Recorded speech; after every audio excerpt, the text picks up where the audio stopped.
Americans for Fair Taxation presents the Weekly Chairman's Report, written by Steve Hayes, president of Americans for Fair Taxation, and recorded by Bob Paxton, a volunteer with the Florida Fair Tax Educational Association. And now, this week's Chairman's Report. Hello, I'm Bob Paxton with the AFFT Chairman's Report for Friday, July 1st, 2022. Rather than talking about fireworks or picnics or other activities usually associated with the 4th of July, it seems that we should remember why many of us have persisted in the effort to replace the federal income tax with a national retail sales tax, the fair tax. We're persisting not because most of us will realize much of the benefit of freeing our citizens from the yoke of the federal income tax, but because we want future generations to have a chance at a better and freer life. We meet many obstacles, and sometimes we feel like Sisyphus must have felt. Now, Sisyphus offended Zeus, the ruler of all the gods on Mount Olympus. As punishment, he was not killed, but instead was banished to the underworld and forced to roll a boulder up a steep hill. Every time he approached the top of the hill, the boulder would roll back down and he had to start over. This went on not just for a few years, but for eternity. Our challenges may seem daunting. We're facing an entrenched ruling class that desperately wants to maintain the federal income tax, not because it's a better way to fund the federal government, but because they can use it to both exercise control over us and also to reap huge profits for themselves and their friends at our expense. Think back to 1776. The brave patriots who drafted and signed the Declaration of Independence were in effect telling the king of the most powerful country on earth that he was a tyrant and they would no longer tolerate his rule. One of the major reasons for their discontent was England's attempt to levy taxes and impose other laws on the colonists without their consent. Now, obviously, this rebellion against his rule enraged the king, and he vowed to crush the rebellion and punish its leaders. It took real courage to be a drafter or a signer of the Declaration of Independence.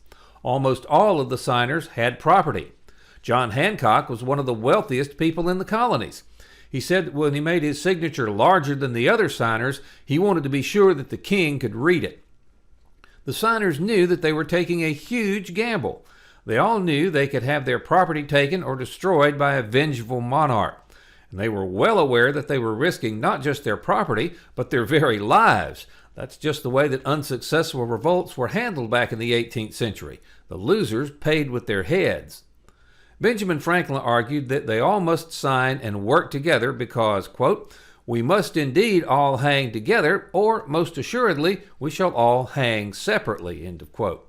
However, thanks to the courage, persistence, and sacrifices of many Americans, the rebellion was successful and the United States of America was born.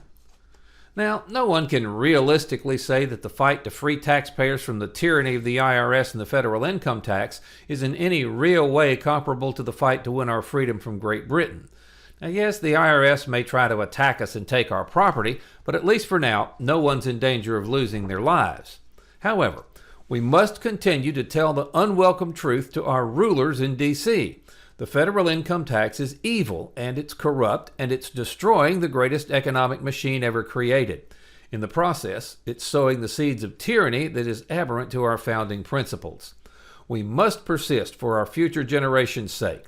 Our children, our grandchildren, and all the children yet to be born deserve better than the current income tax system.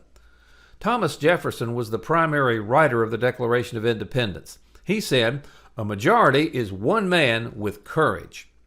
Please join us in our efforts. Just as the colonists were subject to the King of England, the income payroll tax system makes us subjects to the ruling class and their minions in D.C.